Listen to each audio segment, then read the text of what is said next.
Author is funded by the Pacific Northwest Writers Association, supporting writers from pen to publication since 1955. To learn more about the PNWA and their yearly conference, please go to pnwa.org.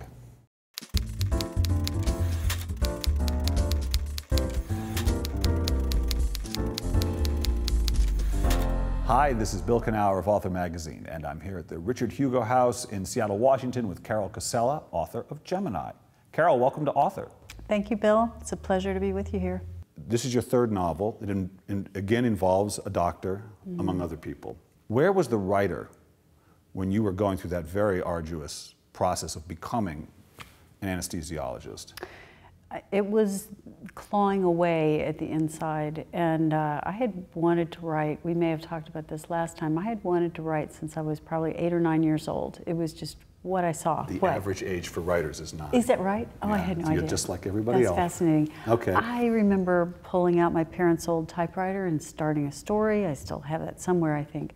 And I was, studied English in high school, was an English major in college. That was what I wanted to do. And not having a clear roadmap to be a fiction writer, and also not having a trust fund, I was looking for other things along the way. I started working for a publishing company, and I was doing crisis counseling on the side as a volunteer, and I really loved that.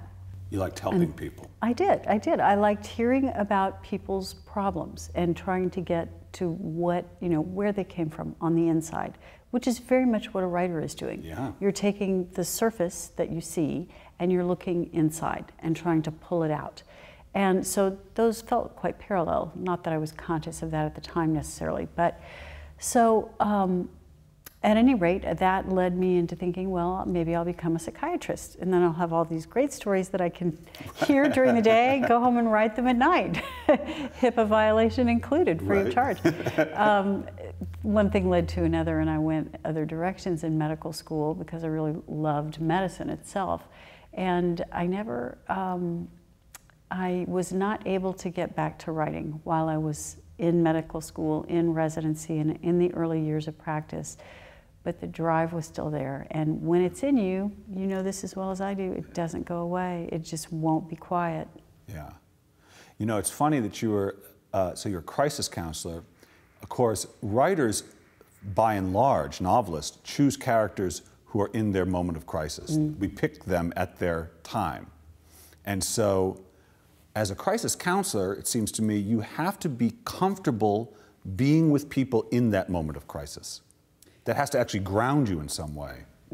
Very much, very much. And I think you have to like the vulnerabilities in people as a writer and as a physician, because one of the great things about being a doctor that I love, and that will probably keep me doing it for a long time, is that you really get to work with people from all different levels of society. You cannot isolate yourself within your own peer group.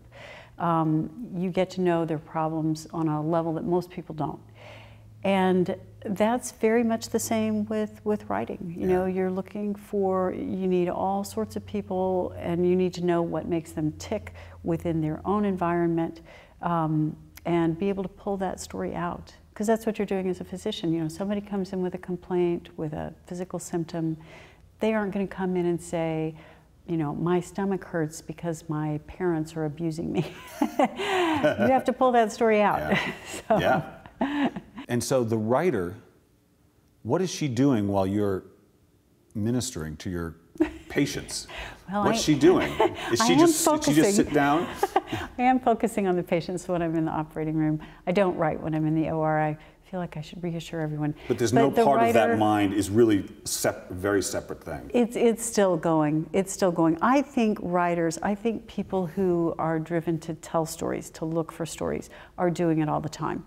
You sit in a coffee shop, you're having your coffee, you're also eavesdropping. You're watching people come in, you're watching the people on the street, you're seeing why did that woman just, reach down to stroke her dog in that way? What inspired her at that moment? You're hearing two people talk behind you, you get one section of that conversation, and you're building the rest of the story around it. And I think all writers do that. I think it's just ingrained in us. Yeah, and how has that habit changed since you started doing it deliberately and professionally? Has it simply expanded, or has it is it exhausted by the time you get to the coffee shop? No, it's expanded, sadly, almost. I mean, you have a lot of voices going on inside there. Yeah. Sometimes, in fact, I think I write because I have a noisy brain. I have a noisy brain. It's taking in a lot of stuff, and the only way to quiet it sometimes is to start focusing on the page, Yes. be present on the page. You know, dealing with death in my own life, and with people I've known who've passed away recently, and in talking actually to a lot of memoirists, and a lot of death is often the catalyst. When I think of Cheryl Strayed in particular, who wrote Wild, and several others who I've interviewed recently, death is often the catalyst. And the more I think about it for myself, and the more I talk to people who are dealing with it, I come to the conclusion, and I'd be curious to hear what you think about, particularly given all that you've done, is that the way we view death determines how we live our life. That the story we tell about that moment determines the story we tell about all that precedes it. What do you think about that? Is that true? The story we tell about death, whatever we believe that to be. Oh, what I see, that portal, whether religion that opaque or portal, whatever it is. Very There's all different interesting. stories about that. That is a huge question. I don't know whether it affects every element of how we live our life, but I definitely think if you really look at death, it is the fact that we are mortal that gives everything else meaning. That's right. It's the source of all of your epiphanies, your deepest loves, your greatest fears, which makes you appreciate your life. It's the reason you like roller coasters. Who cares about that? You'd feel no thrill if you couldn't potentially die or didn't think that you could. So we need to look at them in tandem. You know, the fact that our mortality is what underpins all the joy in our life. It's also a time that is inevitably there and can be quite sad, obviously. So, but you don't, you know, one does not come without the other. No, it does not. And every novel I've ever read, in one way or another, deals with it. It's there in almost every story I've read. Especially, you know, there's suspenses and mysteries and those sorts of stories, but almost every kind of literary novel, that question hangs over it. Why am I here? Because I know I'm going to go. Yeah.